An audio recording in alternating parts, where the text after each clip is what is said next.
If you've been watching my channel for any length of time, you know that I have a certain fascination with trash chests. But people who've checked out the 4 different designs that I've done have 2 chief complaints. One is that they're scared they're going to put something into what they think is an ordinary chest, close the lid, and have it disappear forever because it was their trash chest. The other thing is that a lot of people prefer to chuck things as opposed to put their trash into something. So they would rather have a hole to throw their things in or have lava to throw their things in. So I came up with this design, the Trash Toaster 3000. Now this addresses both concerns. For example, we get to throw our trash into our trash can here. And as you can see, it then pops up behind this glass block. We can look at it, we can examine it, we can make sure that the trash that we threw in there is what we want to actually get rid of. Then we push this button, and the Trash Toaster 3000 burns it up, puts out the fire so your house doesn't burn down, and then you can move on with what you were doing. Now let me show you how this works. If we go over here, you can see that we've got all of that, but without all the walls and floors. Now what's happening here is we are throwing items into this hopper. They're going through to this dropper, which pushes them through to this dropper, which pushes them into that chamber there. Now when we push the button, it starts the fire because there are flint and steel inside of here. And since it's a dispenser, it actually does the action of the flint and steel. Then a short time later, this piston gets activated. Let me push the button again here.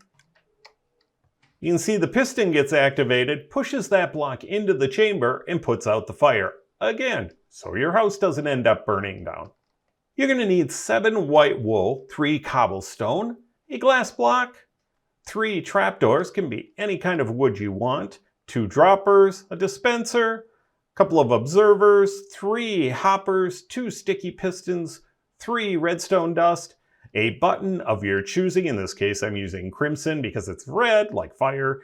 Also 4 redstone repeaters, a redstone comparator, and then 9 flint and steel. Now we're going to start with this piece of white wool, which is essentially that piece of white wool right there. And we're going to put a comparator right on top of it. Then we're going to put the 2 droppers in front of that comparator. Now it's important that we come from above like this, and then aim right on the edge of that comparator. That makes sure that the hole is pointed upward so that the items are dropped upward. Which is kind of counterintuitive, but you get the idea. And then in front of the 2 droppers, we're going to put our hoppers. So put one there, one feeding into that one, and then one feeding down into that one. Make sure those are all pointed the right way. Then we're going to add these trapdoors, which essentially turn this into kind of a garbage can looking thing. Then we're going to add our glass that would be in front of the chamber. So I'm going to put one here and then get rid of it just so we can place that. And then you'll notice there is cobblestone on 3 sides. Now why cobblestone? Because it kind of looks like the texture of both the dispenser and the dropper. But you can use whatever block you want to use. We're going to go over here and we are going to put it right behind the glass. And again, I'm going to place a block there just to make my life easier. And then get rid of it. And then we're going to place this copper block. That's just what I used for my wall. Again, use whatever you want. So we're going to put that right here. We'll get rid of that one. Then we're going to add our button right there. And then behind it, we're going to add a dab of redstone dust.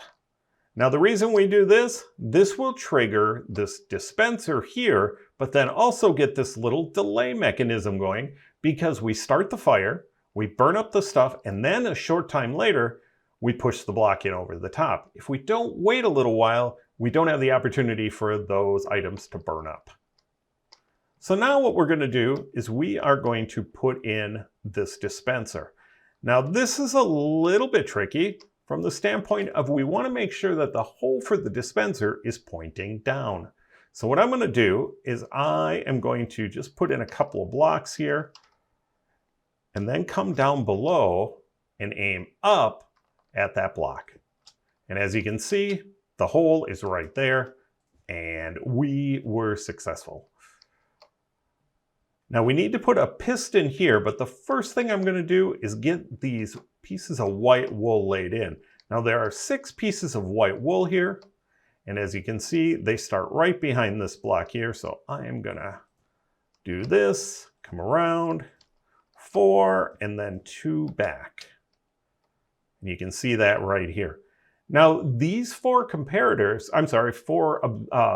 repeaters allow for that delay time, and each of these is set to 3 clicks. So let's put those in place. We're going to want to make sure they face the right direction. So these 3 will come from this direction. This last one comes from the opposite direction. And then we put a little bit of redstone dust at the end to connect them. Now we need to set each of these to 3 clicks to make sure that the delay is long enough. Now you can go with a slightly shorter delay, it will work, but I kind of like the effect of that fire just burning a little bit longer. And then we need to put this piston in place. Now this is another one that's a little bit tricky in that you want to make sure that it's facing the right direction. Plus you have to put it on the face of this repeater, that little narrow face.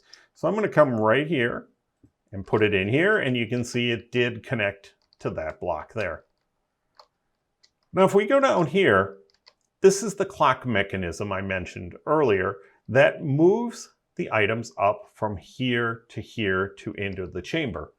And the way this works is these 2 observers end up facing each other and they get a loop going. And each time that loop triggers, it pushes the items upward. So let's grab an observer. So I'm going to put a placeholder block here and then put the observer facing that block. So I'll come from this direction and place it right there. Now this one I want facing the opposite direction. So I'm going to come from below here and the back. Just like that. Now what's going to happen, we'll get rid of this block. When this piston underneath triggers, it will push that observer up to face this one, get that little clock mechanism going. Once this empties, it will move the piston, pull that observer back down, and the clock turns off. So let's grab this piston, and we're going to need a couple of placeholder blocks here again. We're going to come from above, make sure it gets facing the right direction, get rid of these, and there you go. Now if we go over here, you'll see that pretty much everything matches, looks like we're all done, but we're missing one important thing, and that is these, the flint and steel. Now I put 9 of them in the dispenser, and those should last a pretty long time unless you're really burning a lot of stuff. If you are, you've got a couple alternatives. You can reload this when necessary, when it's no longer working, or you could put a chest above it with a hopper feeding in to the dispenser and have a huge supply of flint and steel. So let's see if this works. So we're going to throw something in here, and it should pop up in there, which it did, and we can look at it and we can say, hey, that's a sticky piston, we want to get rid of that. Hit the button, it burns, the piston comes forward, puts out the flame, and our house doesn't burn down. If you liked this video, please leave a like, leave a comment, subscribe, or best of all, share. And if you didn't like this video, please keep it to yourself. Thanks for watching.